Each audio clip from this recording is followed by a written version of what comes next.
How many things in your life will you be responsible for? And the more that you're able to be responsible for, the closer you're getting to that aristocratic mindset. It's the responsibility and the problem solving that causes it. James Santiago says that. What I encounter, and sorry, I just want to. I'm afraid you'll move on to the next brilliant point without letting me close this one up. So the problem I see with parents is there's and I see it mostly in mothers, and then mothers become overprotective because of guilt, and they prevent fathers from doing it. So the reality is that teaching your children is a job. Yes. Right. And and so when you take a mother and you put her in a occupation where she's not only doing household things, but she's doing business things, and she's doing social friend things, and she's doing children things, there isn't enough there.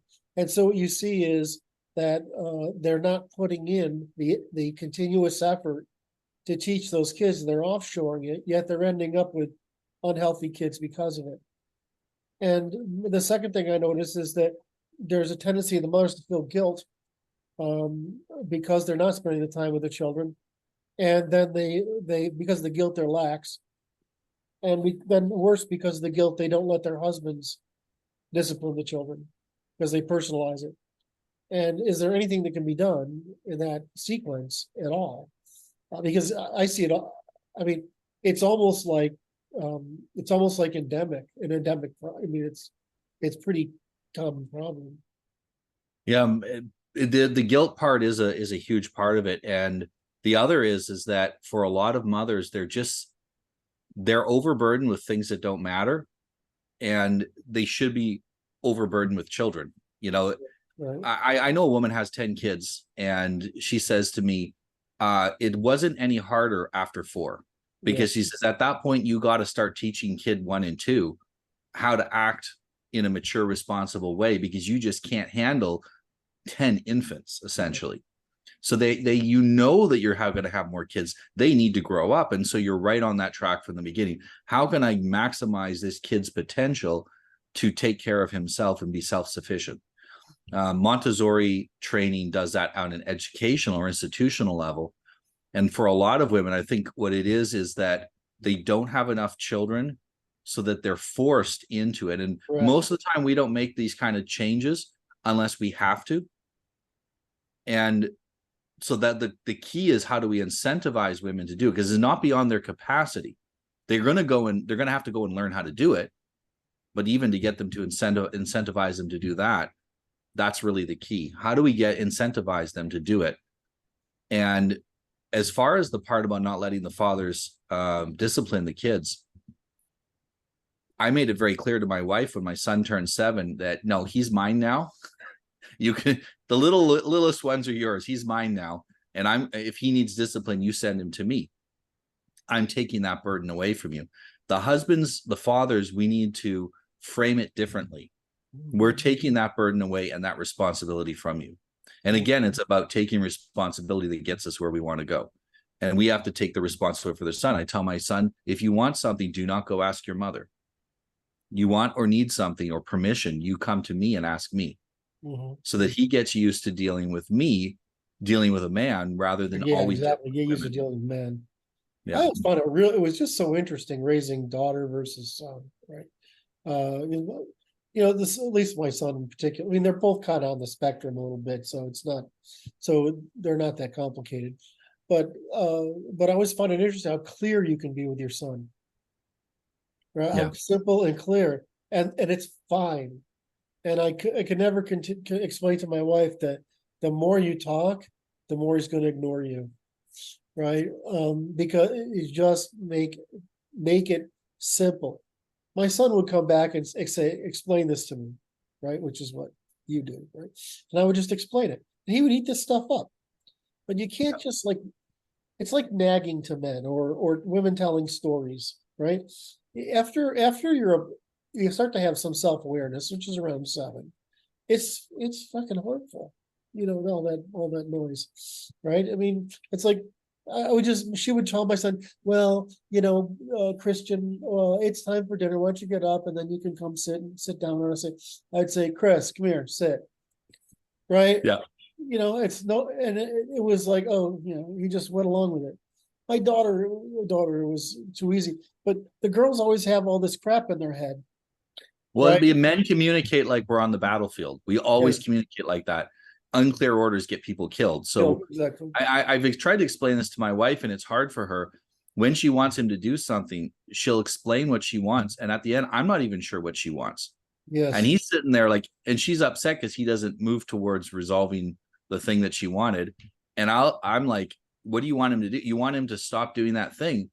You say, stop it, and say the thing you're that he's doing, that you only need a couple of words. Yeah. And it's and she's more inclined to the simple speech.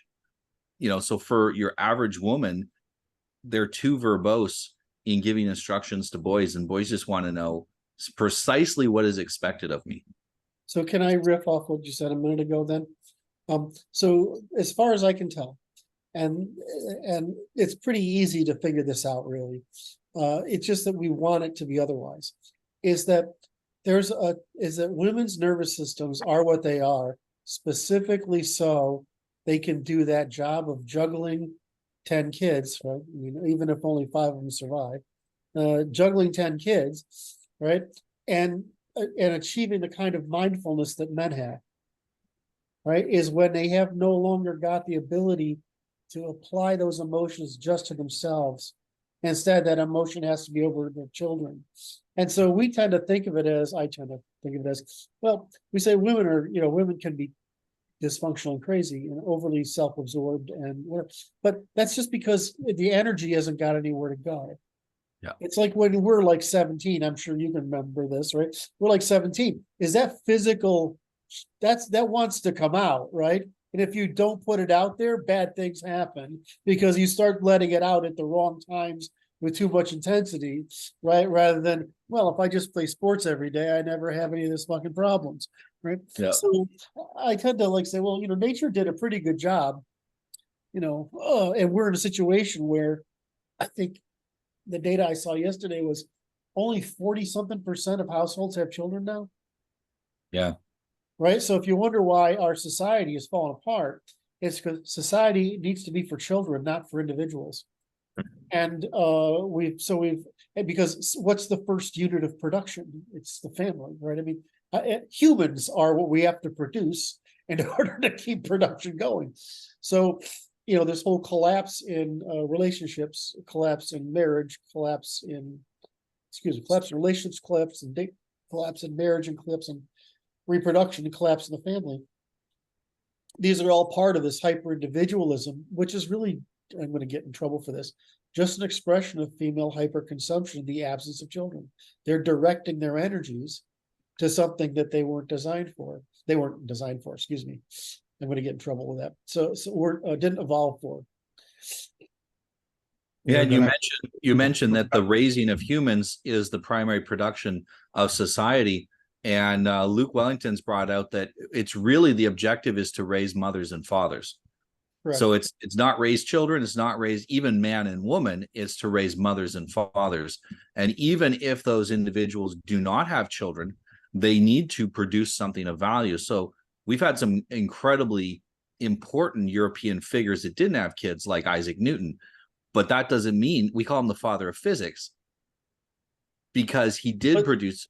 Yes, he exactly. produced things of high value in the absence of children. They didn't just consume.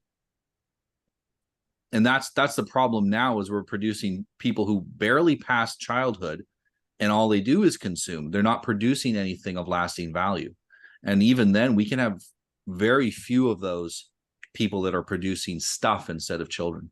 Well, I mean, you don't want to insult them, right? But because the economic condition that's driven them to this position, and the political condition that's driven to this position. Well, I mean, they're following rational incentives, right? Right. Except our ancestors were much poorer and still had kids. Okay, yeah, well, but that's part of the problem of rational incentives. But the problem is, you used to say, they used to say, well, I have to have kids because who else is going to take care of me? as I get older. Well, I mean, so they say, well, then what you do with modernity, you say, well, the society is going to take care of me. Except if they're not having kids, there's no effing kids to take care of anybody. So, I mean, if you look at where this is going, you're not going to have retirement. You Yep. might not even have medical care. So you got to have kids are not just a luxury good We've anymore. already hit that point. Yeah. You can't get a tradesman right now. Yeah. You have a hard time finding a tradesman under 50. And if you do, the very few young tradesmen, they're booked up ahead a year or two. Yeah. They're completely booked. And if they happen to be a tradesman and they're good at business, they're making a lot of money. Yep. Easily, they're making six figures. Yep. I mean, guys ask me all the time, what should I go into? Because I wrote this the other day on Twitter. I said, my generation, if you were an educated guy, you was like finance or engineering or computer science or law or medicine, right? I mean, that's what you went into one of the professions. And I was like, well, I medicine, law, and engineering. And then the computer thing came around and I switched from engineering to computers. So I just chose computers because it had the least dick sucking to do in order to get you a degree. So I went off and chose computers, and I was printing money for most of my life, right? But but if you look at it today, when kids ask me today, if guys says, "Well, dude, unless you're in the upper 3%, right?" I would say, the trades are printing money. Yep. They're printing money, right? And we get under immigration or control, it's going to print more money. So, the whole thing is that if you're printing that money, you want to save it, and we don't want to tax you of it. That's two things, right? Because the only thing about the trades is your body you need to lower the stress on your body by 50, because after 50, the trades are hard on your body. So you want to take that 18 to 48, right? That 30 years, was that 30 years? 20, 30, 40, okay. Sorry. That 30 years, and you want to put enough away because you're making absurd money while everybody else is going $100,000 in debt in college and not instead paying down a home mortgage, which then appreciates over time. You just want to save enough of your working class money that you're basically able to retire in your early 50s and then spend the next 20 years making money, some money, but not doing what guys in my group do, which is you work really hard and then all of a sudden at 35 you start making a lot of money. Yeah. Right. And then you can save that money because you can work to your 60. Yeah, and the trades have changed a bit in the sense that they're not as hard on their body as they were before. And I talked to some. I used to work. I had a home renovation company, so I hired tradesmen all the time. And I hired this older man who was a plasterer, and he was trying to explain to me. He says European tradesmen don't have as many health problems as North American tradesmen because they're not just trained how to finish the product. They're trained everything from the mechanics of how to move, how to lift properly, how to use your tools in a way that aren't so hard on your body, how to use proper protection and all that stuff. And that's starting to filter down. I'm seeing a lot more concern for their longevity in the younger tradesmen. And along with a bunch of machines that help you, it used to be if you were a cabinet maker and you're putting up cabinets, it's all physical, very physical. Now you have a little robot. It's like a small forklift and it just goes up to the height you want with your foot and zip, zip, zip, zip. Everything is mechanical. You get a lot more work done and you don't have that same harm to your body. And on the other hand, because you're making so much more per hour, you don't have to rush like my dad did when he was a bricklayer in the 80s and there was a construction boom and you were getting paid by the brick and you had to hustle. Now you can be a little slower because there's no competition. No one's going to come that's also a bit our fault, right? We shouldn't let that stuff happen. Where you're I hate God, this makes me sound like such a socialist, but I'm just doing the math, which is if your body is if you're one of us, right? You can work. I mean, Hayek worked into his 80s. Right. If you work, you're like one of us, you can work forever. Right. Because what's the biggest threat to your body? Your ass gets too fat. present company included. And so, you go out there and you look at these tradesmen, and they're starting to wear for the reasons you said, that they're not being taught the whole package. So my view is that we shouldn't be taxing them, right? Like we do people. And secondly, that we have to make sure that they're able to get out of the business if that's the case as well. But secondly, well, I don't want to, I feel I'm sitting here looking at the clock and say we've been on this topic for 35 minutes and maybe I should shut the hell up. So anyway, you're right. So going back to, 40% of only 40 some odd percent of households have children. That's not sustainable. That's not sustainable at all. And you can't solve it with immigration, despite the fact that they claim they can. We can't solve it with immigration because their IQ points are now down to 97. One more and we're down to second world status. Well, it actually makes the situation worse. So which problem are you solving? You're not preserving a nation by replacing it.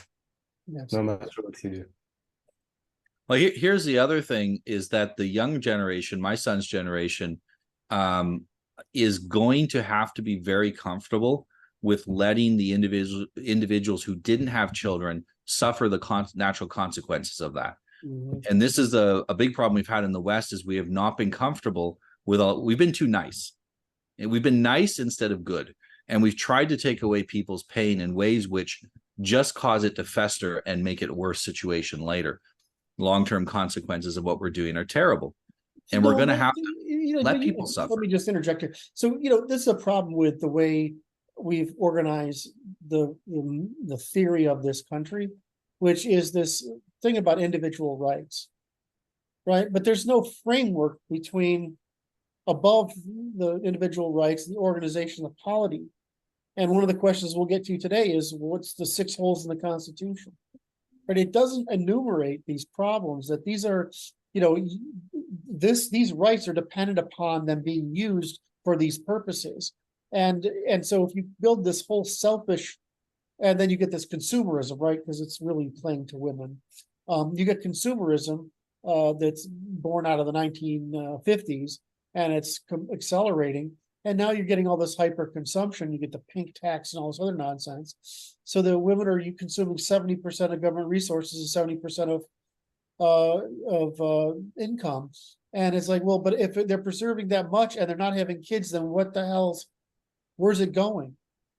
I mean, where's all that cost going?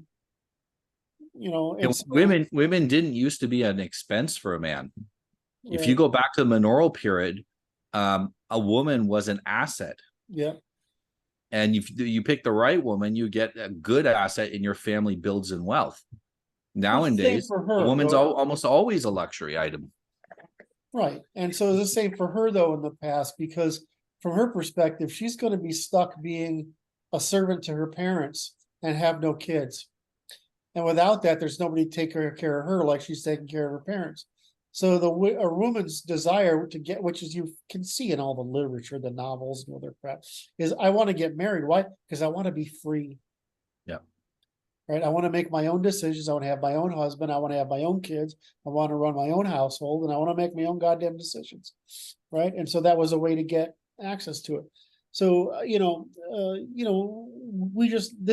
these are, my point here is these are fixable problems, but you can't, we've set up this system to produce incentives that have produced the outcomes that those incentives encourage. All right. So are we done with that one or not? I think so. What's the next one? Curt has often said that the current US Constitution has 6 great errors. Can you go over these and how an allied constitution will fill in the gaps? Well, what I'd like to do is, because we held this one over, is list the 6 things. I don't know if I want to take up the rest of the story, the rest of the session with discussing all of them at length, because they're all around one point. And so what I'd like to do is that, but if we could schedule a separate talk to talk about those 6 errors, I think that would be interesting. So is it okay if I just list the 6 errors and briefly cover them rather than going too deep? Is that all right with everyone? Yep. All right. I posted in the document the link to this page. I'm sharing it just now. So the founders were very educated men at a time when you could pretty much, if you're an educated man, grasp the totality of knowledge. I always think about it as back when I was programming, a programmer type, right? I was never just a programmer, but a programmer type. I could go through Microsoft's entire MSD and TechNet publications for the quarter and read them all. I could go through all of the Oracle stuff. I could go through all the Borland stuff. I could read it all. You can't read it all today. I can't keep up with the ASI stuff that's coming out today. Okay.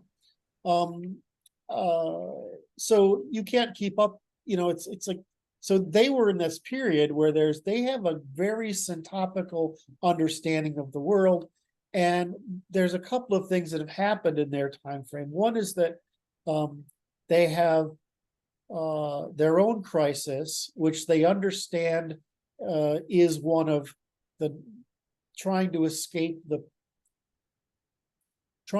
they have this incredible freedom now, and they want to maintain it. Or they have the freedom of settlers, and they want to maintain it. The second thing is they've got Blackstone's history of the common law, right? They've got Blackstone's understanding of that the common law is actually science. Right? They've got an understanding from both the church and the study of the common law that natural law and the common law are science, are expression of the science of cooperation. They've got Adam Smith, who tells them that this is the case. So they have David Hume, who tells them what the world looks like. This is all happening at this point. And so these people have created the modern vision, which is the post-medieval, early modern vision. Right? And so they didn't, you know, in their world, a lot of this stuff was just tradition, and it was understood. So they didn't write it down and not with enough clarity to defend it. Well, why? Because they already had an unwritten constitution in England. Right. And so what they were saying is, okay, well, we got to write this down so it's our way. And they didn't even want to put the Bill of Rights out. They thought it was unnecessary. A good damn thing that they did. But is the Bill of Rights complete? It says it's not complete. It says this isn't a complete list. This is just what we want to have now. So they put those rights in as an afterthought, when what they needed to say was, this is the natural law. The natural law is this. The common law is this, right? The morality consists of these things, and this is the institutions necessary for us to practice this form of cooperation. Right? So essentially, they did put enough defense against smart people in the future coming up with new ways to try to invent manipulation, control, etc. So that's the first one, is that it's not complete. What do? We complete it, right? We made that's what we call strictly constructed, right?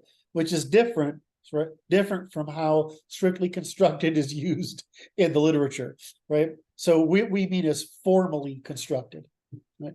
Which is, it's a formal logic that unites the natural law, the common law, the concurrent legislation, and a government made out of markets. And we actually articulate all the first principles of the founding rights that are necessary, rights, obligations, and alienations that preserve them. So we write that out. So I am confident we solved that problem. All right. The second one is that there's a lag in time, right, between the innovations people come up with how to screw things up, and in other words, crime is a technology, immorality is a technology, rent-seeking is technology, and there's a lag between the invention of a technology and the means of suppressing it. And so there used to be libel laws against both libel and slander, which is defamation, as well as fraud, but in addition against shrilling, which is what we call Karens, right? People who undermine the peace. So that the whole spectrum is there in the common law originally. But because the industrialization, all these revolutions happened really fast, men were full of agency first, and we suppressed male crime. But by the time we get to the the introduction of women, we haven't codified the law for equally suppressing female crime. And we didn't even drag it forward into the Constitution. And so we have put back into place those laws against libel, slander, or defamation, fraud, defamation, and undermining. We have put those three rules back in place. And the big thing with the slander, defamation is right now the way they get away with it is, well, in pursuit of free speech, we're hoping that the dialogue balances out. But it turns out it's so much cheaper to lie, and people want to believe negatives, that it turns out that that was a bad decision. So instead, what we've done is we've said, well, you don't need to prove that it caused real harm, like monetary harm to someone. You just have to be you have to be spreading information, GSSRM, gossiping, railing, shaming, that isn't testifiable. In other words, it isn't true. So if you say something about me, I have court available to me to protect my reputation. This also extends out from there to what we call canceling, which prohibits interference, because really what's the purpose of those three rules? It's to preserve a truthful discourse and the polity, and it's to what they call preserve the king's peace. Well, in other words, it's the lower form of sedition. What we've also included is we've included the higher forms of sedition, which is we're not allowing you to lie to the public and make false promises to the public. So we've handled both the negative criticism and the positiva false promises. Part of that was number 3, which is we have free speech instead of free truthful as reciprocal speech. So this follows on for the previous change, which requires that we have free truthful reciprocal speech. So that would basically makes leftism go away. The next thing they did is they put freedom of religion instead of freedom of Christian religion. And the reason to do that, which is really, I mean, I had a hard time with this one, is that it turns out that religions are group evolutionary strategies, and they're incompatible with one another. And so you could say, well, I can be, you really have to be able to prohibit hostile religions from participation in any form of the government or any form of civic and public life.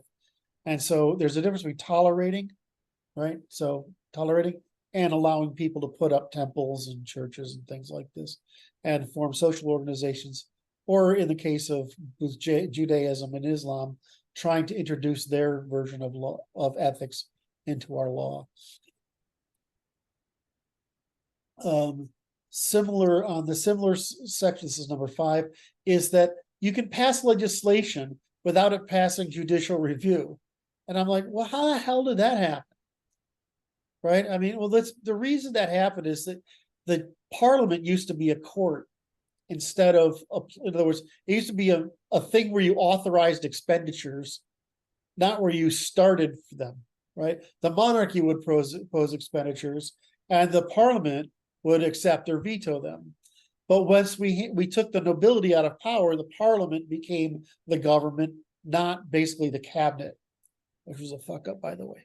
So once we get the parliament, and what parliament turns into via positiva, and so there's no check, there's no real, other than the president's veto, which has various very different quality as in other words, presidents have exercised this veto poorly in a lot of history, right? So there's no judicial review. There's no saying this is actually legal. before it gets pronounced. So what happens is they make this shit up. They throw it into the marketplace. We try to thrash each other over it. It ends up in court 3 years later after all this damage has been done, or 10 years later after all this damage has been done. And then it ends up in the court, and the court resists trying to counter signal the legislature because, it's supposed to be the will of the people. It's not. Yeah, that's the other evidence. But then so the court has to veto it. So there's no process by which the court can submit and force. There's no cycle where the court can submit and say, this is not law, you need to fix it, to the legislature, right? They just leave it hanging. So they leave the public hanging. And this is what's creating a lot of this uncertainty for us. So we restore restore that cycle of approval, disapproval, approval, disapproval. So there's a positive judicial review and a negative judicial review, because a lot of legislation would never pass. And my last one, which I always get crap for, sorry, I'm right. I don't like to be right about some things. But this is something I'm right out, is that monarchies, that when Washington refused to take on the monarchy, he screwed us over. And he thought he was being a good man, and he was a good man in most respects, but he was wrong. It turns out that of the different models we have, president and parliament, or prime minister and parliament, or monarchy, cabinet and parliament, the president is the worst choice. Because you lose all the value of the intertemporal monarchy, in other words, the ownership versus renter, and you lose, and you highly politicize the role. So it's very difficult to have consistent policy. So in Germany, for example, because they have coalition-based government instead of first past the post government, they have coalition-based government. You can run a policy for 12 years. But in America, we can run a policy for 4 years until he gets kicked out. The next guy runs a contrary policy for 4 years until he gets kicked out. And this nonsense keeps happening. And it's worse in the House. So those are the 6 major mistakes that they made. The other 2 I don't want to go into now, but they're more to do with the more abstract problems that were unforeseeable, like the Darwinian revolution undermined the church and her role as a sure of last resort. And this ended up creating this problem of mixing the feminine church and the masculine, the pedagogy, which is positiva, and rule, which is negativa. And I think the point I wanted to make is that there's 5 constitutions already: the Articles, the first Constitution, the post-Civil War Southern Conquest Constitution, the Depression experiment with socialism, and 60s experiment with cosmopolitanism. So it's not like we haven't had huge constitutional reforms over time. It's just they've mostly been bad. And they're mostly been bad because of the 6 holes I mentioned. Now, is that going to help anybody listening to those holes? I have no fucking idea. All right. But if you look at the document as an algorithm for testing whether cooperation is functioning or not, then those are the holes in the Constitution. You asked if it would help anyone, and I think one of the big things is for people to see that it's not that far off from what we need. Right. And I think that's actually the white pill in all of this, is that it's not that hard to fix. There's not that many things to fix, and that we're not that far off. It's just we've been not that far off for a long time, which has shifted. Right. It's more so that the original constitution wasn't very far off, but we're very far from the original constitution now. So this is the problem, is that all other constitutions I know of are statements of philosophy, and the American Constitution is a statement of science. And it's somewhat like how the British really invent the Enlightenment, but the Enlightenment is really empirical. And that's all it was. It was just an empirical enlightenment.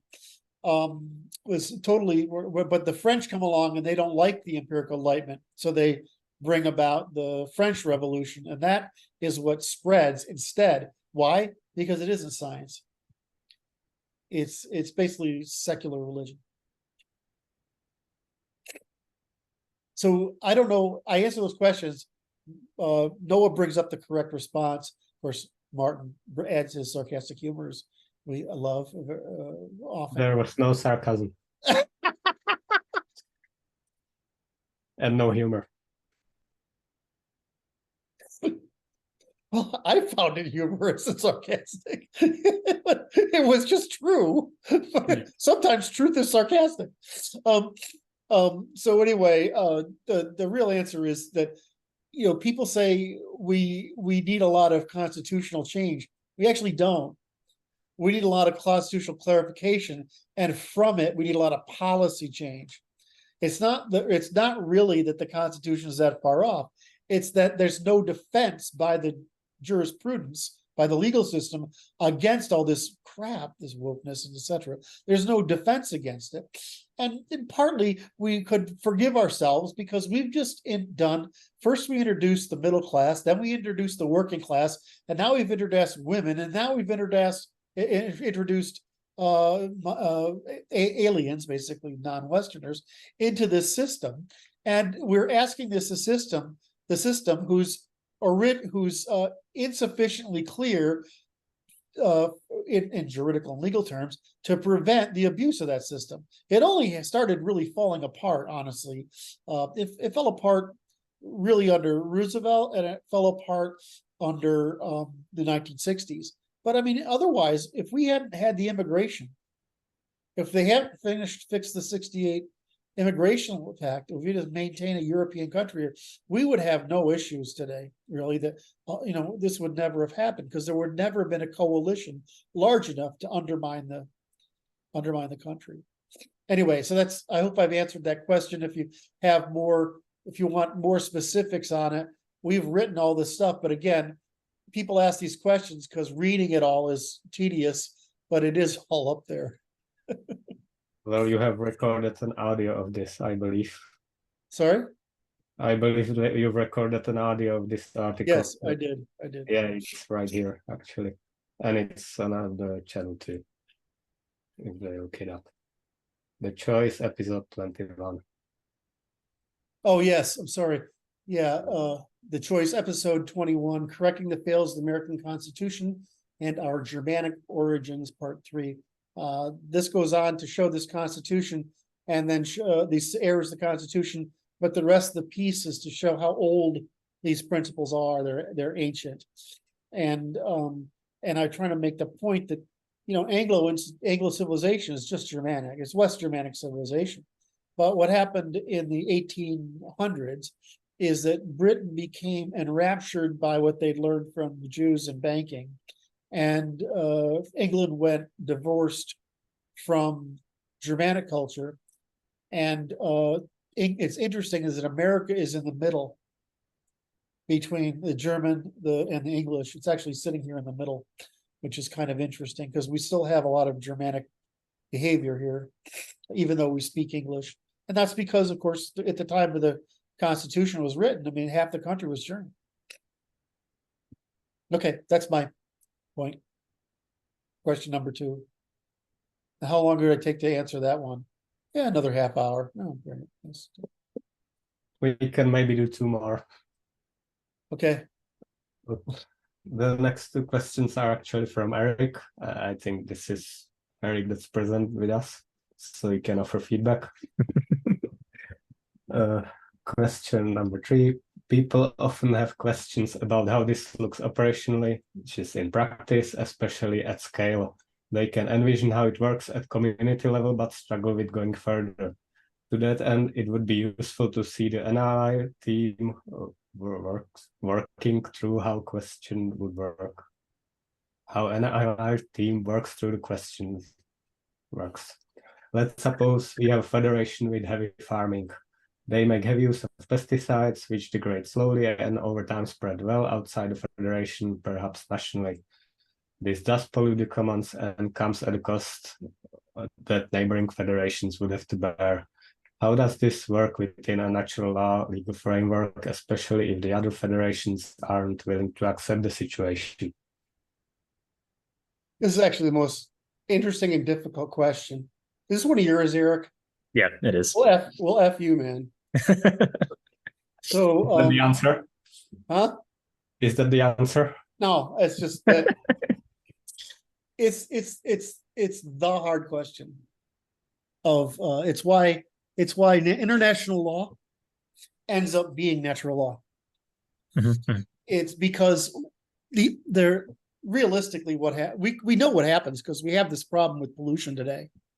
Now, all right, so we have this the negativa in pollution and the positiva in water rights. So, for example, there's no way that Ethiopia and Egypt are not going to go to war. It's going to happen because they're damming the Nile, the feeding into the Nile, and Egypt is the Nile. Without the Nile, there's no Egypt. It's a fucking desert, right? I mean, it's a mile wide at most along this river all the way down until it what do you call it? The end of the river that goes into Delta. the Delta. Anyway, so there's the positiva version, and then the negativa version is air pollution. This freaking catastrophe. I mean, you can't believe this stuff. For example, where would you put Canada in the list of most polluting countries? Where do you think Canada would be in that list? It's third. It's right after Qatar and Saudi Arabia. All right. You ever been to a Canadian mining town? You'll believe you'll understand why. It looks like you've been hit by a nuclear bomb. Yes. All right. So, but their pollution is largely internal. Now, if you look at what's that thing called in the Pacific Ocean, the Great Garbage Dump, right? Because basically the way that plastic works is it's floating and the currents, it sort of collects in this place. Sort of, it's off of, I guess it's southeast of Mexico or southeast of California. I'm not quite sure exactly where. But I mean, they got machines out there. There's some volunteer groups have put together machines to try to clean this up. But I mean, it's just huge. It's the size of, it's a trash pack.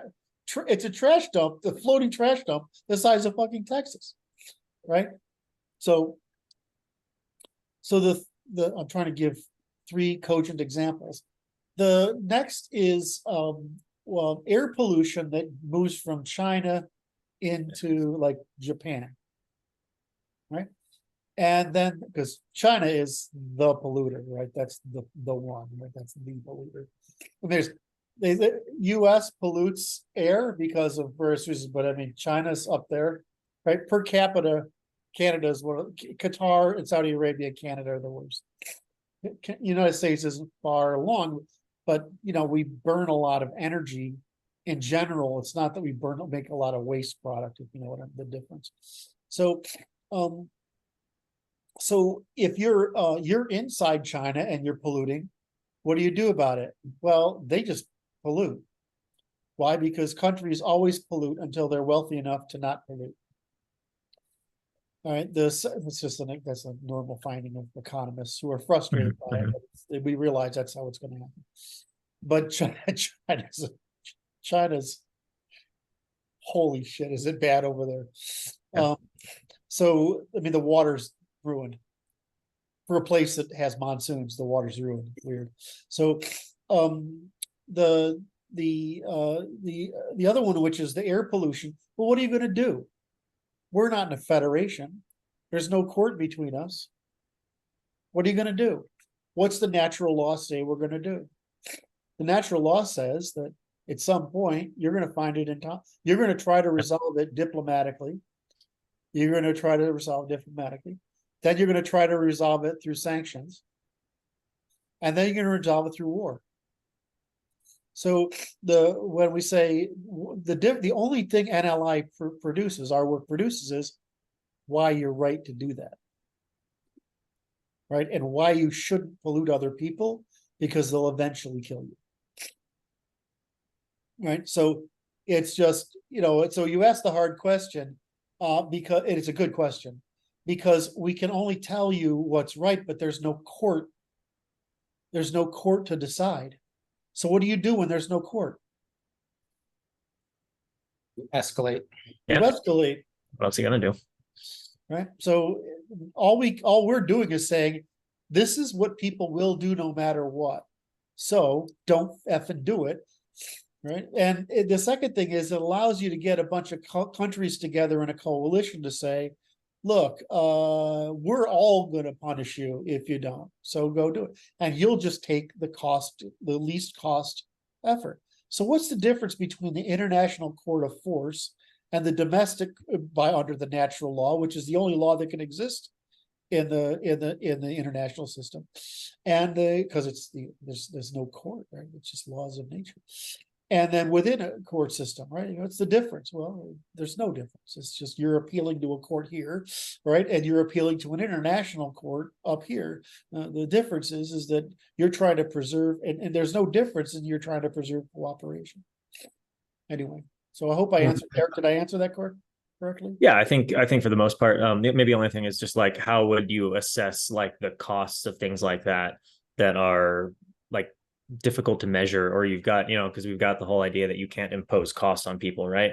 Yep. And if Federation A is doing something that imposes a cost on B, right, and then B is not willing to accept whatever A is offering to offset that cost, like how does it actually look operationally, like in a court? Most of the time, how does it look if there was a court? Are you saying that? If we had separated into federations and we had, proper natural law, rule of law, what might that look like in a court? Between federations or within them is what I'm asking. Between two federations. Well, between two federations, there's a 90% chance you're going to work it out because that's what happens. Okay. Right? Because there's just too many common interests involved. That's why you want these federations, is because they allow you both positiva organization, and they help small countries, right? So small countries may be abused, but if you're in a federation, you can now use the central, because all federations have a core. You can use the core to organize the other federations do it. And the reason this is useful is because in a federation, costs are distributed. Right? It's basically a corporation, right? A federation is a corporation. So what's the real answer? Is if you're hostile to one another, they're going to fight about it. Most of the time, it's very similar to our civil law. As you may not be able to get reparations, but you could probably get it to stop. Right? So the reason that we do that is rational. It's so that you try to stop somebody as soon as you see it before it escalates. Whereas if you could get restitution for it, believe it or not, it's a malincentive. Yeah. Right? So the way we've organized this today is the minute you see a cost being imposed, you should act on it. But again, it's all natural law. So who's the insurer of that reciprocity, of that proportionality? The Army. That's the insurer of last resort. That's why you can't ever not have one. Did I make that clear? Yeah. I always think people want a magic bullet answer, and I was like, until God decides to come down and judge and wreak his holy wrath on those sinners, we're stuck with the government, whatever government scale we can put together as the insurer of last resort is the last means we have, and that last means is always violence. And I think where people like sometimes have a hard time is they're expecting it, like you said, to be this magic bullet, this solution, like, oh, if we do this, it'll like solve people polluting. And it's like, well, kind of like you were talking about, not necessarily, no. Well, the other thing is people want to escape the cost of enforcement of your will. Yes. If you don't want people polluting your commons, there's no one you can beg for a solution. You have to do something about it. Right. There's an awful lot of where are mommy and daddy? For sure. Right. There's no mommy and daddy. Go ahead, Mark. I'm just right that natural law itself just tells us how people and groups of people behave. So if you organize them in specific ways, you'll get specific outcomes. it doesn't prescribe anything. And then rule of law is application for a specific purpose. Correct. So there, Martin just you call it, when in a movie plot, they show you something so that you recognize it later. What's it called? The foreshadowing. Foreshadow. Thank you. So Martin just foreshadowed the what I consider today's big topic, which is, look, what we do is science. We have an exploratory method, right? What we call the method, which is continuous recursive disambiguation down to first principles, right? That's it. Right? And then we have a logic that results from completing that science, which is constructive logical falsification. We can tell you what people are going to do. And we can tell you that when if people are lying, what people are going to do, then you can identify that they're lying. But we can tell you, given these constraints of how people do, this is the best way to organize a hierarchy of governments from the least developed to the most. We can tell you how to do that. But we don't, it's not an ideology. It's not a philosophy. It's not a religion. It's a science. It's like chemistry. Does chemistry tell you what to build with chemistry? No, it just tells you how chemistry works. It's like physics. Does physics tell you how to build the world with physics? No, it just tells you what's happened. We're doing the formal logic of social science. It's the same thing as the logic of chemistry, the logic of physics, the logic of something horribly complex like proteins, right? It's just a logic. And so we're just telling you, here's the system of measurement. If you put your finger on this fucking thing, right, it's going to go down and this is going to go up. There's going to be a equal and opposite counter reaction to whatever you did. And therefore, what we're trying to do is maintain equilibrium, because that's the point at which more cooperation happens for mutual benefit. And sure, we play these fucking games all the time, right? I mean, because you're borrowing and then you're paying back. You're borrowing and you're paying back. As long as you're borrowing and paying back, it's not really a problem, because that's part of the advantage of being sentient creatures. But in general, it's not a philosophy, it's not an ideology, it's not a religion, it's a fucking science, right? And remember what a science is. It's two parts. It's the method, right, of disambiguation, right, the discovery, combined with the logic that results. And we just happen to produce, because we stumbled on it, it's the logic of everything.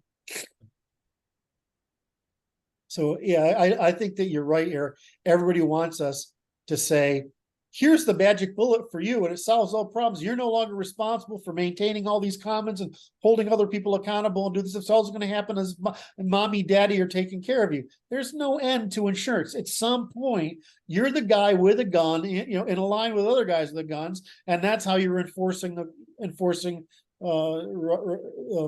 reciprocity. There's no getting out of it. It's wusses. I'm trying to get a laugh out of Eric, so I'm trying to think of something I can say to get a laugh out of him. All right. That was a great question, by the way. Okay, there's the next question from Eric. Disclaimer, totally understandable if this question cannot be answered in full. Given the work of the NLI is a direct threat to certain cultural groups in power and broadly any parasitic group, NLI seems to be oddly left alone. It's not a huge group, but it is certainly large enough to have attracted the attention of large-scale groups, and we know this to be the case from Fed visits and similar. Given the potential threat posed by NLI, what is the current thinking about why the enemy doesn't appear concerned about NLI developing an inoculant to their parasitism? Do the Institute fellows believe the enemy is ignorant or underestimates the threat of the work, or is there some other understanding of the enemy strategy that prevent this from being a concern?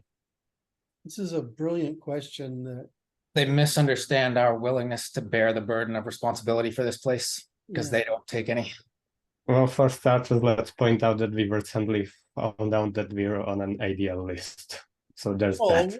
We're on an ADL list for being libertarians. I mean, I don't. No, that is not the reason. That's what it says. Read it. Oh. Read it. It's like extreme libertarians believe in rule of law, whatever. And I'm like, if I'm going to be on a list for being extreme libertarian, I mean, I'm trying to figure out what the complaint is. If We want you- everybody to be happy and cooperate and get along and make money and be prosperous. Oh, that's a terrible thing to want. Don't they If throw in you- racist or neo-Nazi or something like that on there, or no? Probably they always do that. They just, that's a general disclaimer at the bottom of the page for everyone.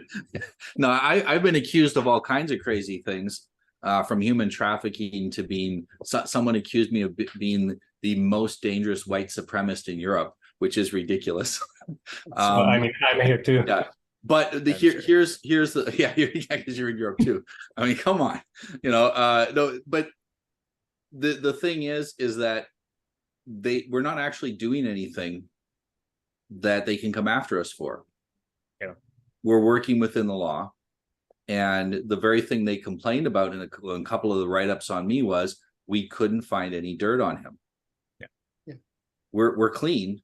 And so we're okay. What can they really, let me run this a little bit. So there's a couple of basic things. I'm going to say I can understand the criticism because what was my research method? King of the Hill games, right? So I go in economics, we call it going slumming, which means if you want to learn how the economy of the drug dealers works, you go live with drug dealers. If you want to learn how the mafia works, you go live with the mafia. If you want to learn how opium poppy growing, you go live with it. It's not a joke. It's called slumming, right? What it's trying to do is say, get out of your ivory tower, stop hypothesizing, and go figure out what the rational incentives are for each group. So what do? I go into a group and I make positive and negative arguments, right? To try to create agitation that forces people to defend their moral intuitions. And then I make records, which guys, how many notes I take, right? It's a subject of I get teased about it a lot. Right? So you just make notes on what the patterns are. And then you say, okay, here's a pattern I've identified. Let's go test this pattern. And you do this, hundreds of times. And you end up saying, okay, this is it. So what I ended up with, of course, was sex and cultural differences, sex, class, and cultural differences and means of argument. And then we took that and went to the grammars and united them. And all of a sudden we've got the theory of linguistics solved. So linguistics, excuse me. That they're going to take that another way. The theory of meaning, differences in the use of language solved. Semantics you solved. So I do that. So I accept blame for beating up on Christians, beating up on Nazis, beating up on leftists, beating up on women, beating up on the right wing, right? I mean, I beat up on, who did I beat up on? I beat up on Muslims, on Jews, on Christians. I beat up on the French whenever I can, right? I beat up on the English. I beat up on the Americans. Who do I beat? Why? Because when they defend their moral position, you get insight into their demonstrated behavior rather than the reported behavior. And you look for the patterns in their demonstrated behavior, you reduce that to first principles, and now you've got their group evolutionary strategies. So I completely understand if I'm going out there and I'm advocating for this, the reason I'm advocating it is I want somebody to attack me. Right? If I'm criticizing, what am I doing? I want someone to attack me because I'm trying to generate. And that's the virtue that I discovered really early on in the social media experiment is that we have an endless source of resources to perform, rat tests on, right? Because basically the internet's a great big rat maze, and we get to run tests on people, and there's an endless supply of willing participants. And what's I think all of you have noticed, I mean, can't think of anybody here at the moment, but you even tell people, you'll even hear people say, at least on Facebook they did, I know what Curt's doing and I still feel like I gotta participate. Right? It's that. What? Well, I said that. Yes. Yeah, you say you feel like you have to participate. Why? Because we're provoking your morals. We're provoking your need to use altruistic punishment. That's pre-rational. You don't have a choice to have that feeling. It's going to happen. So to me, I've just got to say, okay, how do I bend this so that I get insight into how they feel about this? And what does that tell me? And so we just do this over and over again until you end up with the results. So I understand I understand why people would look at it that way.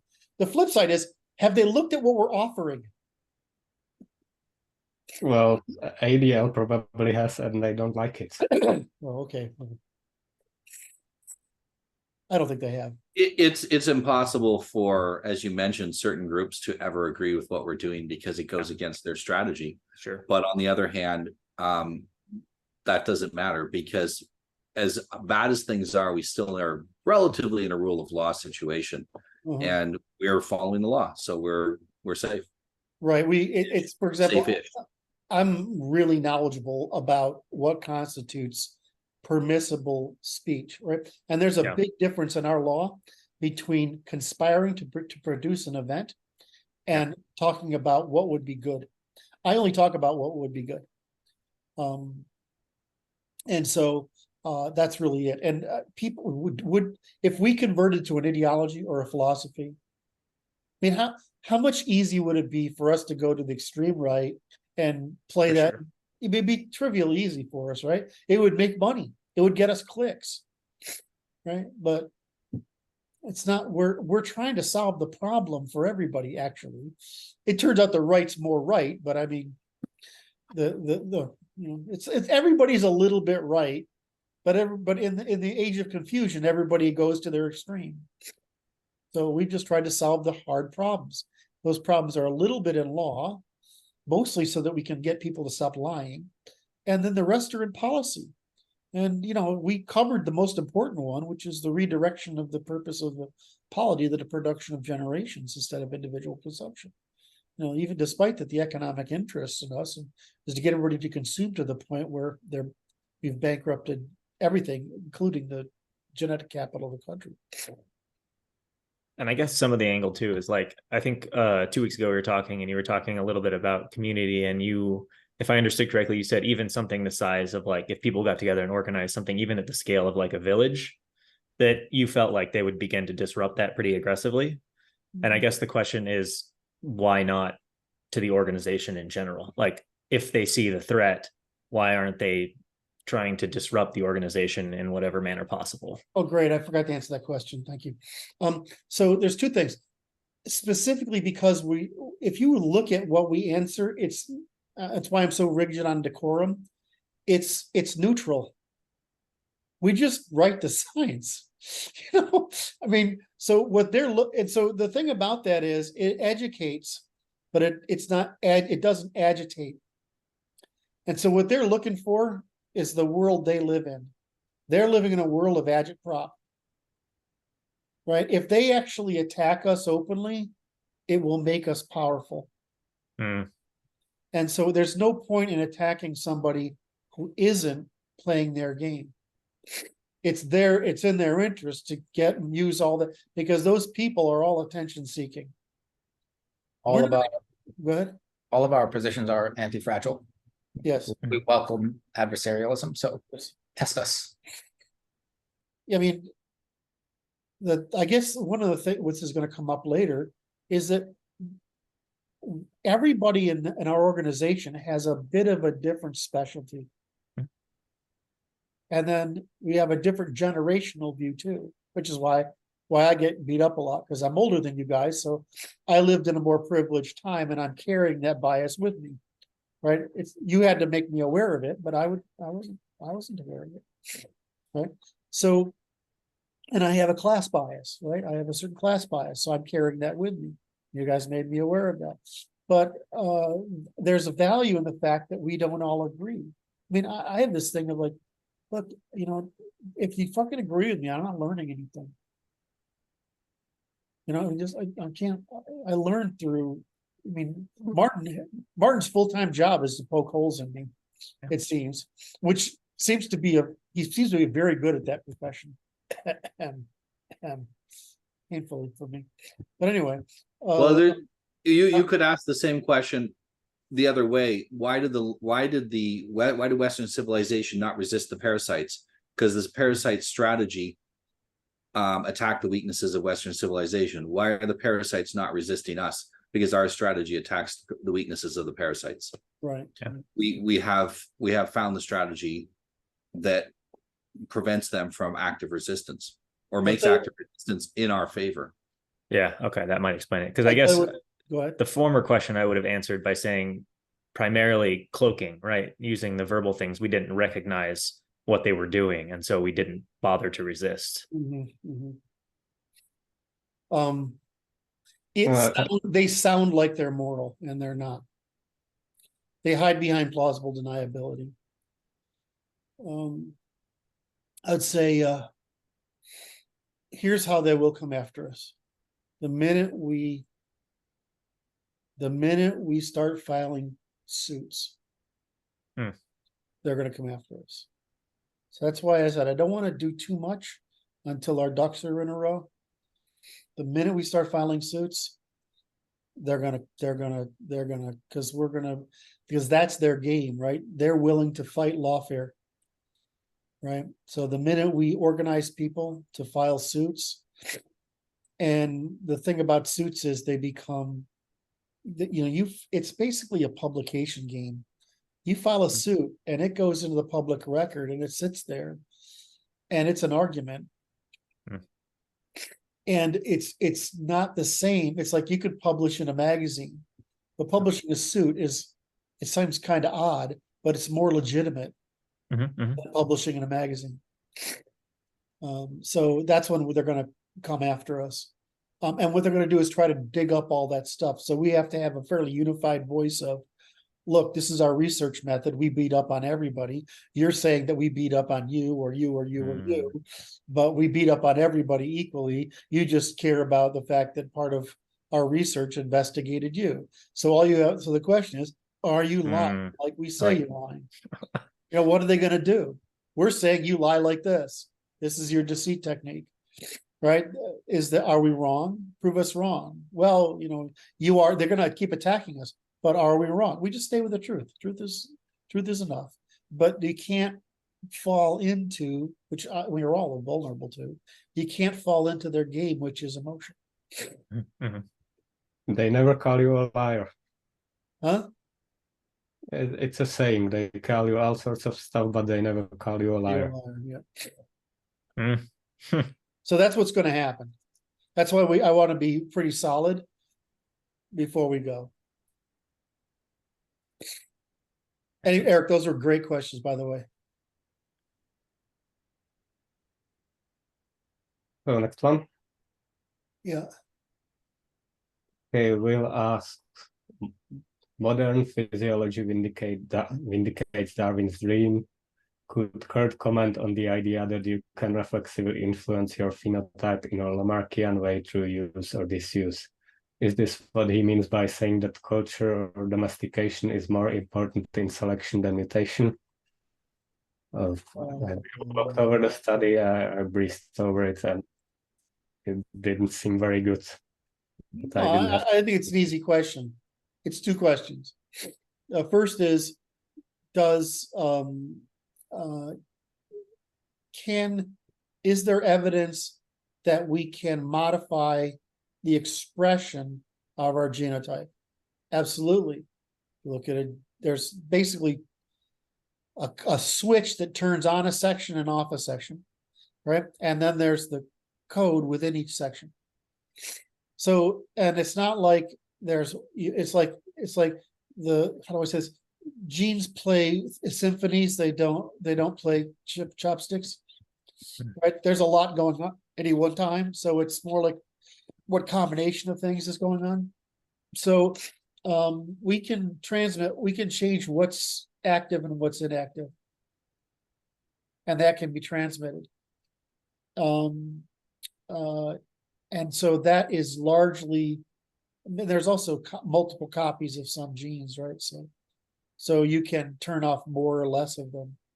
So if you look at when they say, well, you can modify this stuff, certain things appear to be expressible or suppressible over generations by some sort of stress that turns something on. And you got to remember that the cell that makes you is coming from your mother's egg and your father's sperm, and the egg in particular has more information in it than in the just gene alone. It has some It has an environment. The egg is an environment to some degree, and so is her body. So these expressions can be carried through. So that's it. So what is the influence of that? I keep seeing some people trying to get attention by claiming it's more than it is, but I can't find any evidence that it's more than it is. There is, all we know is that, yeah, you can have an SMP move, you can have a little bit on your gene, any given gene, switch through mutation. You can have, but largely when we're talking about intergenerational transfer of expression, it has to do with the regulation of what's turned on and what's turned off. And that I don't know why that would be a mystery. That's pretty obvious. There's a tendency among people to think that the genetic process is more mechanical than it is. In other words, it's more simple than it is. It's actually a very complicated dance between the nucleus of a cell and the DNA expression and the chemical environment in which those two things are cooperating. So that's why there's only an 80% determinism to genetics, right? Because the other 20% is God effing knows what it is, but it isn't nurture. Right? Nurture is up here.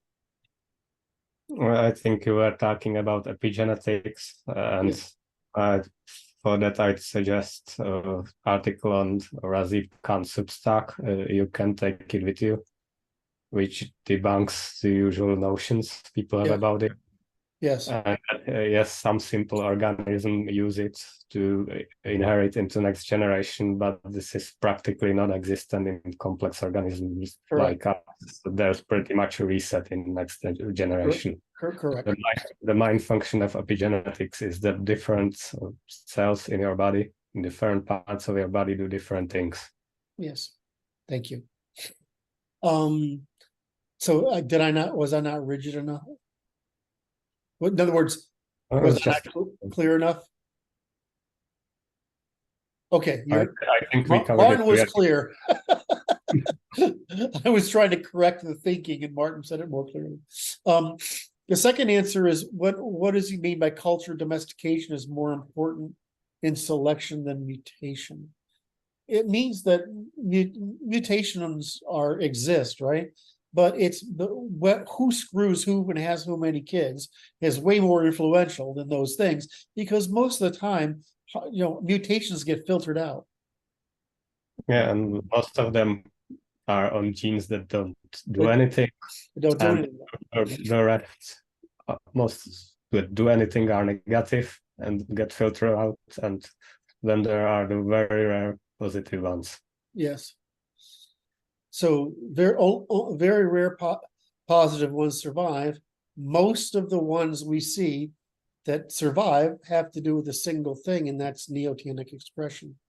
And I don't know, there's a great video by a terrible speaker, but he's taken a couple images of how it's really one beautiful diagram of how a neural stem cell, right, grows through its lifespan and becomes becomes different kinds of cells, right? And so when you realize that it's sort of like there's a salmon go back to their spawning ground, it's like, right? So it's sort of a thing like that. The fish are trying to go home. Well, neurons basically evolve that way, and then they adapt to their local circumstance. So it's a very complex process. So, but if you look at a 2-year-old's or brain and you look at a 6-year-old's brain, it's a big effing difference. Heck, if you look at an infant's brain and a 2-year-old's brain, it's a big difference, because there's like nobody home in the infant's brain, right? There's nobody there at all. And a 2-year-old, there's somebody there, and then a 6-year-old, there's a lot going on here. You look at the Einstein's brain type of category, and then there's like, okay, there's a lot of crap going on up here. So what I say, cultural domestication is more important. It's that there's a tendency. I have this problem with what's his name? Who's the genetics guy that I always argue with? J-Man, who's sort of like one of the better guys in genetics. Sorry, you know what I'm talking about? thought I knew who, but no. And he's got this thing against the term group selection. And that's because it's sort of like the definition of strict construction. It means different things in the colloquial version and the technical version. Well, the same thing with group selection in the technical. Right? It's obvious that groups favor certain traits, right? And they get expressed. It's all right. So you know, and it's obvious that does affect groups, right? And we can see that because one of the things that's happened is the perception of what's beautiful in women has changed over time in different cultures as the perception of the world's spectrum of what beautiful women look like has changed, right? So we've seen this happen, right? So groups do tend to prefer some sort of it, but his point is that selection always happens between two individuals. Well, it does, but I mean, we're not always living in this situation where, you know, we have this unique pairing off, right? We have a lot of cheating, we have a lot of premarital, and we have all sorts of stuff going on, right? So there's a lot of selection going on, and women evolved to select to reproduce from different men who take care of them. So you know, and say, does group selection exist? So that, well, I mean, yeah. Not in the way that the industry talks about it, but in the way that the colloquial version is. Yeah, there's a tendency of people in different groups to favor different traits, and the way we talk about it is groups tend to adapt to the successful group evolutionary strategy they employ. All right. Hey guys, continue. Hey. Okay, so you don't have vaginas behind you today. You have a horse. I'm in Austria now. You're in Austria now? Is it possible to ever catch you twice in the same country? Good question. You'll have to try hard. We got him twice in Croatia. And now we got him in Austria. We got him a couple of times in wherever the vaginas were behind you on them. Apparently they weren't vaginas, they were biological. But I'm going to keep rubbing that in as long as I can get away with it. All right. So what's the next thing? Did I answer that well enough? I guess the only thing. Okay. No, go ahead. I was gonna say maybe the only other dimension that I was thinking about when I heard that question was like, depending on your culture and your incentives, that is going to change, like, to some degree, who's successful, which then is going to influence like who mates with whom. Like in this culture, right? Like being a parasite is maybe a little bit more favored. And so you've got maybe a little bit more tendency for women to go towards those people or parasites.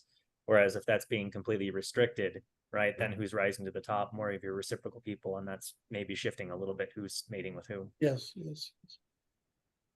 All right. So I think I'm sure I answered.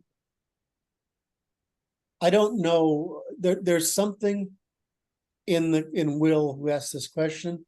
There's something he's trying to actually get at that I'm going to interpret as he's trying to deduce too much about where our behavior comes from without. He's trying to do too much, and he's looking for help in that way. So I would have to talk to him interpersonally to interrogate him enough to interrogate. I'd have enough interrogative with him, enough that I could figure out what he's actually trying to get across there.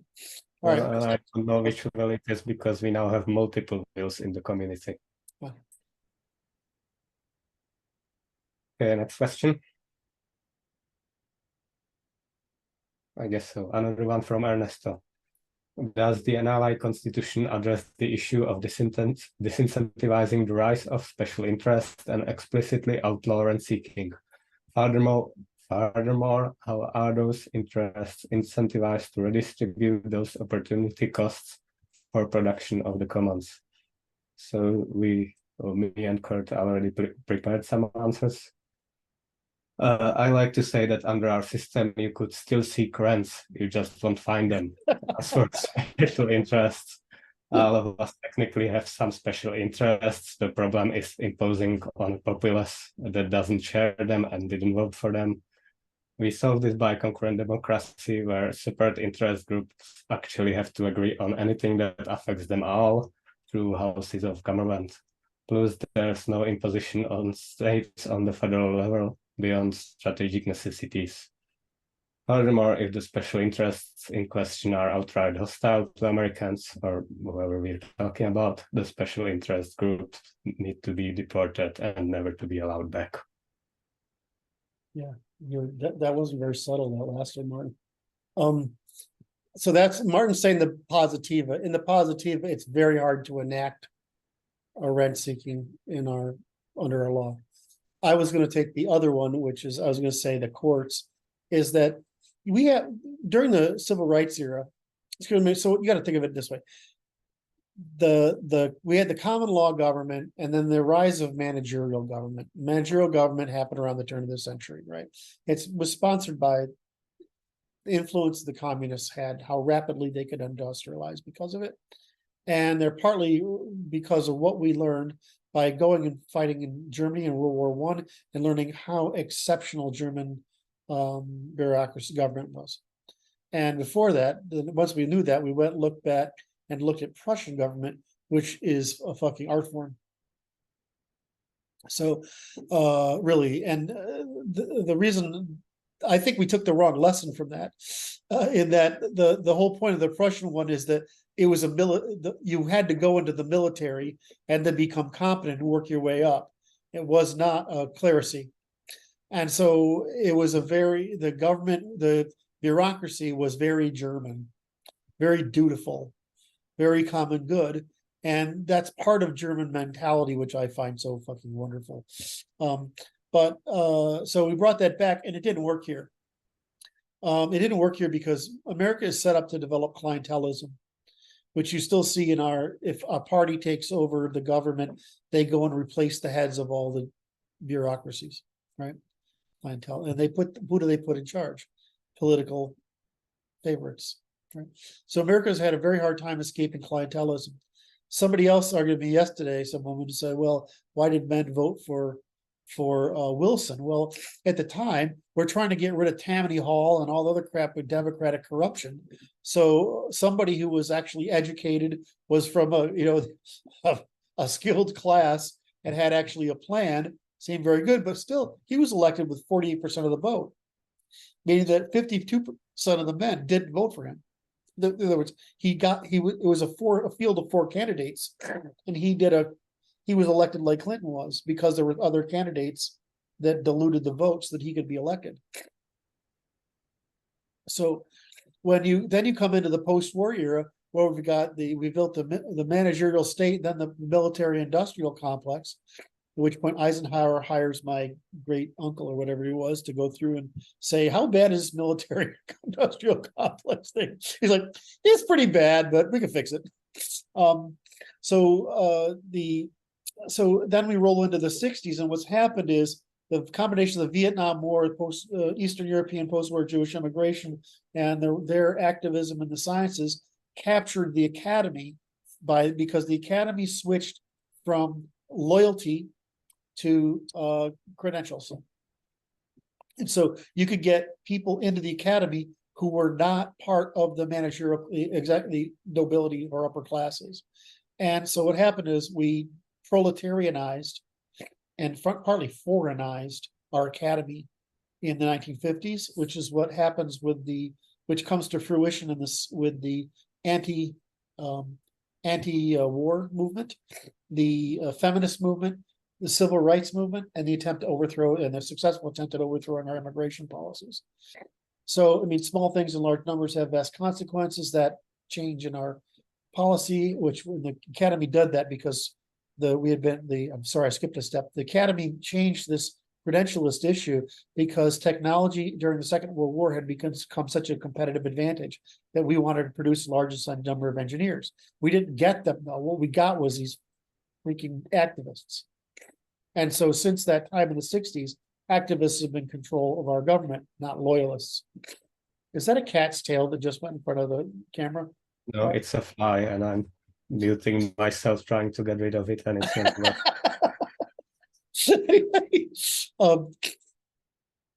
so so we had this crisis happen in the 60s, and really that's what went wrong, right? We haven't correct. It took us till about 2012 to fix the pseudoscience, and it was only 2018 where we got the racial pseudoscience out and back into race differences. So you had IQ by the 2000s, you had sex differences by 2012, you had race differences by 2018, and so we've only recently overthrown the science, and it still hasn't worked its way through the academic system. And maybe it can't. Maybe we have to purge it to fix it. No, it's an ideology. Anyone who looked, it was obvious that it's wrong all along. Right. Well, but they're not. This is the problem with you let anybody into the academy, and you teach them this nonsense, right? Especially if they're women, you're going to get this behavior. So the one that happened during the 60s was they were successful at getting the military out of government.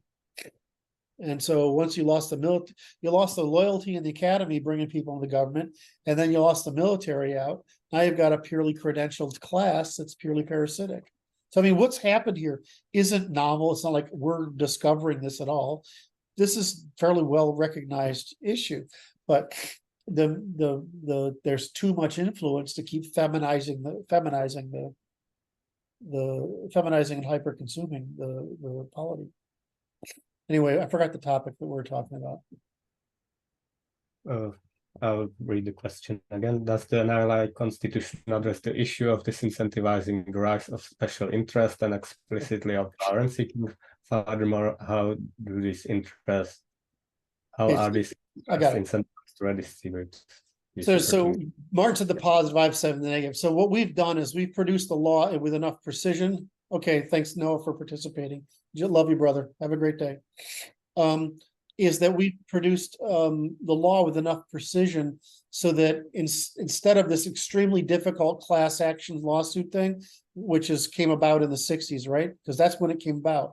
Class action came about so that they could take action against the government and against industry. But it's still too expensive for individuals to act. So basically you only organizations would throw a lot of money into something can cause lawfare, right? So what we've done is reduce the cost of that to basically zero and changed it over to loser pays. So if you accuse somebody falsely, it could be harmful for you. But conversely, you can defend the commons against anybody in the society. Can defend the commons against any intrusion, any imposition of cost. So there's nobody safe in the government, nobody's safe in the media, nobody's safe in the academy, nobody's safe anywhere from advocating basically what's criminal behavior. And so we've vastly empowered the ability of the individual to use the courts to correct any attempt or others before it gains momentum, any attempt to start this kind of corruption before it gains momentum. So it should be extremely difficult because we specifically outlawed rent seeking, all its forms. And you'll see that in the rights, obligations, and alienations. We specifically outlawed all those forms of rent seeking so that it's basically rewarding to you to catch somebody at it and prosecute them.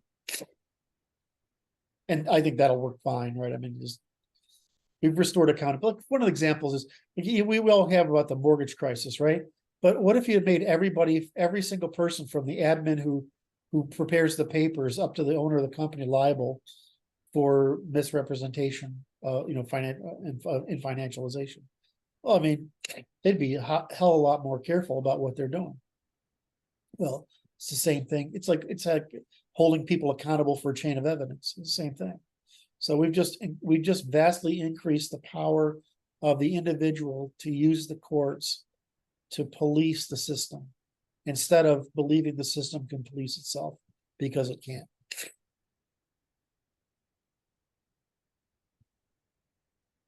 And I expect 10 years of spurious, ridiculous lawsuits as the public learns what's actually unjust and what's just.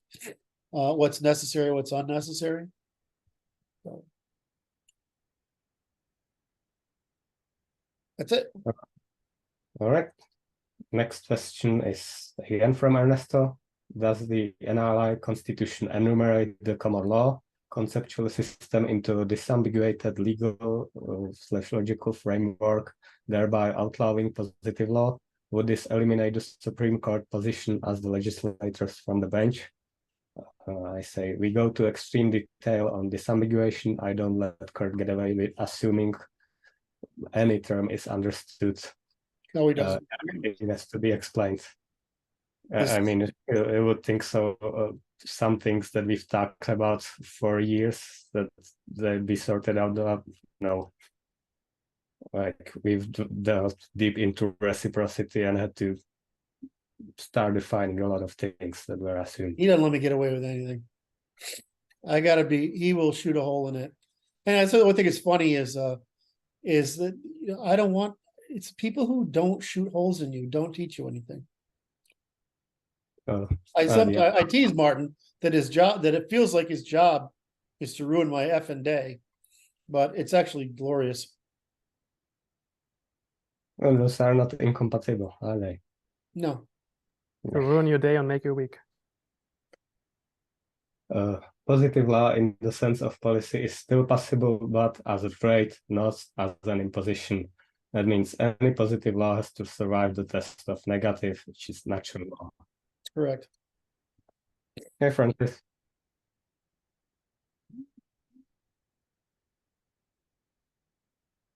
I love our team. Did I just say that out loud in public? Oh well.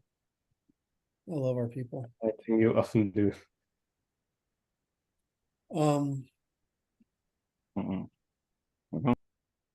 We only got the top of his head there. And some sunglasses. All right. So we probably got time for one more. Is that good enough for that question? I guess. Yeah. In other words, your second point was that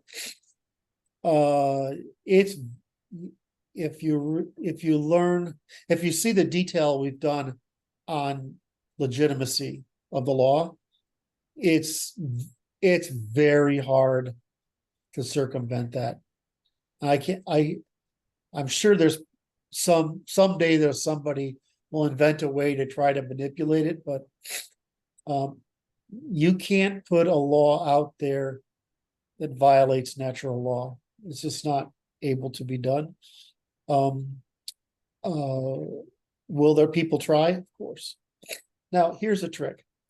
Let's say we said debits and credits, right? We can go into debt and pay it back. There are times when you might want to say, I'm going to go into a debt in the middle class to advance the working class. I might be willing to do that, to spend education on them. But why am I doing that? Because it helps me over time. Right? So it's like education. Well, education is pretty goddamn useful. I mean, I'm not sure about today's education, but in the past, education was pretty useful. So, you're doing something that's bettering for all of you. Go ahead, Maurice. You gonna say something? Yeah, I think the only way I can see somebody being able to attack it is basically on the civilization scale. And that requires an amount of resource and a level of coordination that is extremely hard to pull off. And so therefore energetically extremely costly, and therefore only open to the largest of players that are well organized. And so without that, you won't get around it. Yeah. Yes, let me re-emphasize something that's come up a couple of times, and this will be the third time in this session. But the point is, because we're making this easy to do, you don't need approval. You don't need a politician or novelty. You don't need anybody to agree with you, because you can take something to court. You can catch something early, and that's when it's cheap. So we want to keep it cheap to catch people early, right? And if we do that, then it's really hard for these grand coalitions to form that actually get away with anything. So it's just it's the equivalent of, why do we have freedom? Because we had spears and shields and bronze, right? Why do we have freedom? Because we had muskets and and swords right away because we have rifles, right? You need to have everybody armed. It's the same thing in politics, right? You need to, the proxy for courts are the proxy for violence, right? So you need to have everybody is equally empowered in the militia to defend the commons, right? As they are as the militia and the army to defend the commons. And so what we've tried to do is keep this, what he called distributed, Eli called it distributed dictatorship of individual sovereigns. Sorry, what? A sovereign man or something. Is that we need to restore that so that we can defend it. So just the ability to stop people early, because you know how, I mean, it was too hard to stop people back in the 50s. You need a lot of work, a lot of consensus to do that. We don't need to have consensus to have stop people from criminality. I'd just like to make sure we enumerate some of the mechanisms that consider that. No, wait. that. You should disconnect my phone. I tried. Francis, you need to mute. I'll mute him. All right.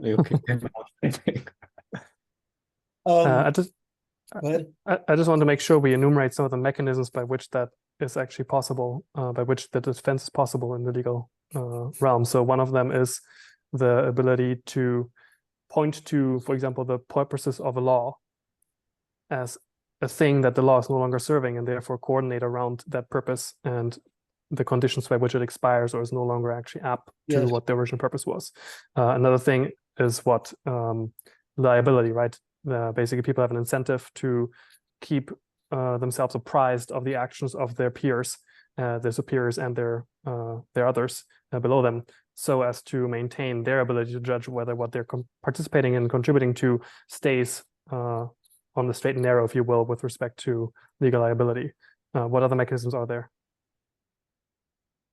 I don't know if I can follow it on the same path. I would think of it as you can't, who's always saying, don't like this word, but who's always saying you can't have responsibility without authority. And I think of it, right? And so we're trying to push authority down to every responsible person. There's really only, I mean, in my world, the way I think I simplify everything is that the courts, the legislatures, the federal legislature, it's just a court system, right? And so do we have access to submit a motion to the court system? And we don't. We used to, but we don't. Do you feel like your legislators available to you? Or that your legislature can affect a difference? That's a fucking joke. I mean, look at Bryan. Brandon's involved in this stuff. He knows it's a joke. If you could get an appointment with them, they won't do anything except, mollify you. It used to be you could go to your legislature and say, I can't have my son go to war. He's supporting the whole family. Right? And he was like, okay, yes, or yeah, sorry, you got 4 boys and one's got to go. You used to be able to do that. You can't get that anymore, and which is the same problem as we used to be able to go to the nobility and do that. Right? We don't have any agency except the vote, and the evidence is the vote's an illusion because they don't enact what policies we want. And it could be that some policies, I mean, basically what our vote does is if it gets really bad, we can vote the bums out. But but what's our other influence? It doesn't happen through us. It happens through special interests. So we got to restore that capacity and the responsibility and the authority. And the authority is basically, I'm saying it as court because that's the model I use in my head, but we don't have the ability to petition for the redress of grievances. I mean, how do you go and petition for redress of grievances? You go and you whine to your mayor or your councilman or whatever. You think that makes any difference? And not unless you can threaten them to get unelected. They're not there to make you or my favorite thing is with the IRS. It used to be the purpose of the IRS was to preserve you first as a going concern. Right? They're trying to make you able to be, right? You think that's their first purpose today? It's to get a conviction. right? So, you know, it used to be your sheriff was basically pater familiar for your polity. You know, and they're like, okay, you know, go talk to the mom and dad first. You know, they just throw you in the fucking system now. So do we have does the system respond to what for us for redress of grievances? No. You know why, of course, is because the 60s introduced all this heterogeneity. So there's no common reason that can be applied. So all the people that used to be able to be responsible for the public, they throw the stuff over the wall of the system because they're actually powerless. So we've tried to restore all that. It's not that, you know, you think it's weird. It's like one of those domino things, right? It's just we got to fix these 6 or 7 dominoes, and it's going to be fine, right? Which is I can't remember who said it first. Might have been it was Noah. Is that the Constitution is not that far off? I mean, it's an amazing work of cooperative science. Well, at least if you take the Declaration, the Constitution, the Bill of Rights, the Blackstone, and the Federalist Papers, that's a pretty good body. But we need to pack that all up with what we've learned about human behavior, democratic processes, and the problem of scale as economies become more complex.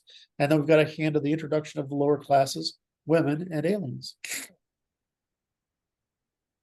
Well, Maurice, did I answer that? No, you want to go? Yes, I just wanted to add 2 more mechanisms for the audience's sake to understand how the Constitution defends itself or allows members of the polity to defend it, which is one that we inscribe into the Constitution. This is work that we just recently did on authority, that we want to make it a requirement, or we will make it a requirement of authority to have a positive duty to educate the people that are their charges in the capacity to keep them accountable and to also replace them. And so that is a mechanism that allows people to be able to judge whether somebody who's exercising authority over them, for whatever reason, is actually acting in their interests and is fulfilling his duty, even if they don't understand the actual factors that are at play in them making specific decisions, because now their obligation to educate people about their reasoning. Doesn't mean that they can't make decisions without explaining them first. They can make decisions without explaining them first, but they have to be able to, and they have to be oriented towards educating and training the people underneath them in the capacity to exercise that same responsibility and the same leadership.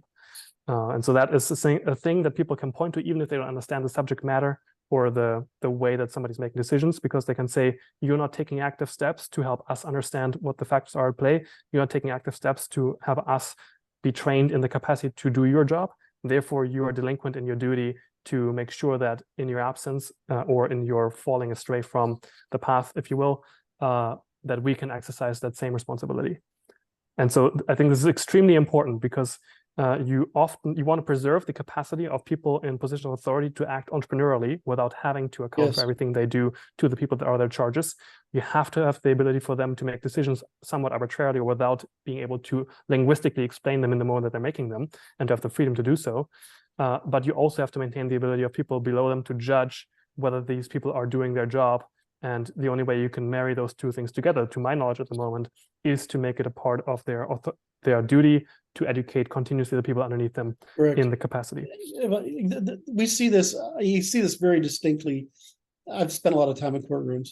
So, but as some of this new things that are coming out in the televised court is some judges educate and some judges just rule and throw away. The person isn't better off. They don't understand. And neither does the jury or the audience. Whereas what a judge should be doing is, here's my understanding. The jury's made this. I mean, most of this stuff is we don't educate people enough in the law so that they can understand what it actually does versus what they think it does. Right? And so you saw some of these judges like, you really screwed this up, and you're not repentant on it. And what we're looking for is why you repent. Then they tell them, right? And other judges will say, okay, well, you probably should in the future do something like this. And if you can tell me I'm not going to see you in my courtroom again, I'll reduce it to this. So you tell me you're going to do that again. And that's like, yes. But you forget the judges remember, they got records, right? They know they've been sitting with the court clerk before they've showed up for the court in the morning, going over what they're going to go through, right? And you made this guy promise he's not going to be here again, and he's here. Well, the judge is going to kick your ass now. That's being a parent. That's not throwing you into the system. Right? We want those people to be nobility, to make the judgments you're talking about. And especially in the sense of, can I teach you, which is what you're emphasizing the role of teaching the population. And I think what we've done with education is we've made this part of the education system. We've made teaching natural law part of the education system. All right, how many did we get through today? Not many. Curt. And I would just like to add the last one. We don't have to go into a big thing about that, but just the concept of inalienation. I don't think that people understand what that means, and I don't think they're used to that frame. Like, we have already the understanding of rights and duties or obligations, and now we're adding inalienations. And inalienation basically means you have a positive duty to do something when you encounter a departure from something. No? A positive duty is an obligation. And a good example of an alienation is the one that's most contentious, is the right to bear arms. That's inalienable. In other words, no one can take that away from you. Right? The government can't take that away from you. Right? But you can't abandon it either. That's what I mean. That is the duty part of it. No, that's the inalienable part of it, right? The duty is to use it for something, but it's an inalienable. Right. The inalienable part is neither can you be deprived of it, nor can you abandon it. So if you won't bear arms, you're guilty, right? If you try to escape the bearing, so arms is a good one because people are passionate about it, but you can make that about any given right or obligation. Is it inalienable or inalienable? Well, if it's a natural right, it's inalienable. In other words, nobody can take it from you, and you can't escape it. So the right, obligation, and alienation, if you tell the truth, right? You can't escape it. The right, obligation, and alienation is to reciprocally ensure everyone else's sovereignty, right, and demonstrated interest. That's inalienable. You can't get yourself out of it either. So it's not only that the government can't take away from you, but you can't escape that either. And so, hold on. In other words, the real reason for that is to stop you or me or everyone from trying to petition the government to get out of something that's a fundamental obligation. Right. Can you just briefly identify how it is inalienable? Are you saying is it existentially inalienable, or is it saying that the Constitution is making it inalienable by basically giving you consequence for not? That, well, I mean, a natural right is inalienable because it's not possible to maintain natural law without it. But this is the thing, only if others hold that same value and come to the defense of it. Correct.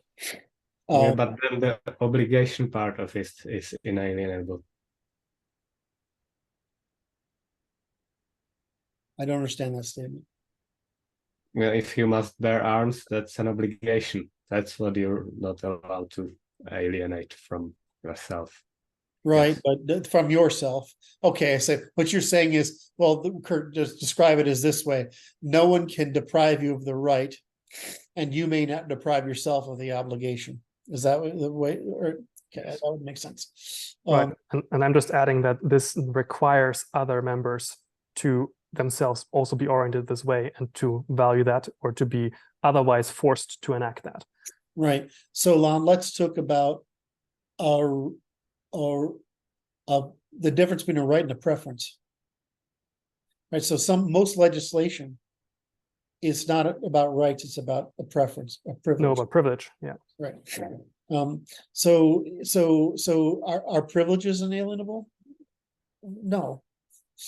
They're not. The whole point of inalienable means we can't have natural law with sovereignty, self-determination, sovereignty, and demonstrated interest, reciprocity, and display, word and deed, truth, duty, excellence, and beauty. We can't have those. if you try to get out of these rules, because these are the minimum rules necessary to ensure those things for yourself and others. And so if somebody tries to get out of it, it's punishable. It's why we would make the Second Amendment nonsense go away. And in essence, the First Amendment, the first right is the right to bear arms, because every other right's dependent on it. I'm watching you, Maurice. I feel like I'm watching your eyes. This is great. I just have had an internal thought that I'm just probably going to go through all of the website's content and the Constitution and invert your fundamental frame, which is to hedge against the limit case or the extremes, and invert that and then go for the positive. And basically, like, okay, what is the baiting into benefit that has to happen here for people to join this, rather than how do we guard against the abuse or attack and so on. You better take notes when you fucking do that, so we can add that in. Because it would be great to have a positiva for all the. Well, maybe we don't want to bait some people to join. Maybe we want them to go away.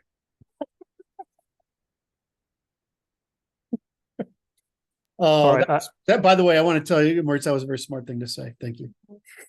All right, so we've gone over by. Oh, actually, no, we're about 2 hours in, right?